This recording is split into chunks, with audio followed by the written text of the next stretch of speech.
മിണ്ടാത്തതെന്തേ കിളിപ്പെണ്ണെ നിൻചുണ്ടിൽ തേനൊലിയോ തേങ്ങയോ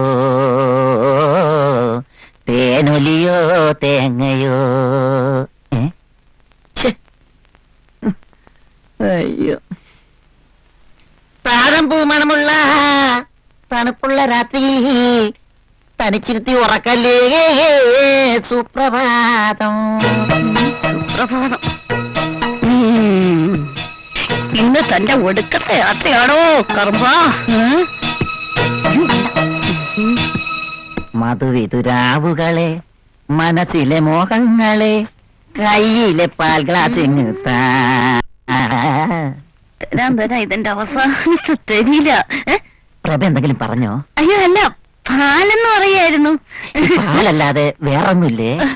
അതെ, ഈ പാലിലെ ചേട്ടന് വേണ്ടുന്ന എല്ലാം ചിരിപ്പിക്കരുത്. ഇങ്ങനെയുള്ള സമയത്ത് സൂക്ഷിച്ച് ചിരിപ്പിച്ചില്ലെങ്കിൽ ഞരമ്പ് കയറി പിടിക്കും. ഞരമ്പ് കയറി പിടിച്ച പിന്നെ കാര്യങ്ങളൊക്കെ കുഴയും. അല്ലെങ്കിലും കാര്യങ്ങളൊക്കെ കുഴയും. അങ്ങോട്ടിരുന്നാട്ടെ.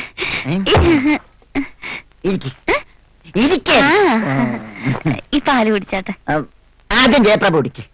ആദ്യം സ്ത്രീകൾ ആദ്യം എന്നല്ലേ മഹാകവി ശിവാജി ഗണേശൻ പറഞ്ഞിരിക്കുന്നത്? ശിവാജി ഗണേശൻ അങ്ങനെയൊക്കെ പറയാവുന്ന ചേട്ടൻ പ്രശ്നമാക്കണ്ട. പാല് കുടിച്ചാ.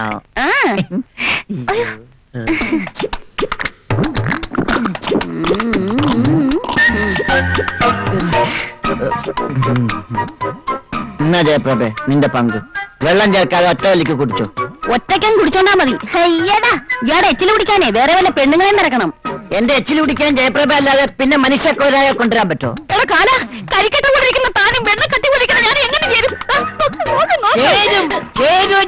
കല്യാൺജി ആനന്ദ്ജി പോലെ ലക്ഷ്മികാന്ത് പേരല്ലാരി പോലെ ചേരണല്ലേ ചേർക്കണം. മേത്തോട്ട ഒറ്റ ചവിട്ട. പറഞ്ഞേക്കാം. ഒരു മേത്ത് തൊടാതെ എങ്ങനെയാണ് ഈ ഫസ്റ്റ് നൈറ്റ്? ഫസ്റ്റ് നൈറ്റോ? ഇത് തന്റെ ലാസ്റ്റ് നൈറ്റ് ആണോ? ലാസ്റ്റ് നൈറ്റാ?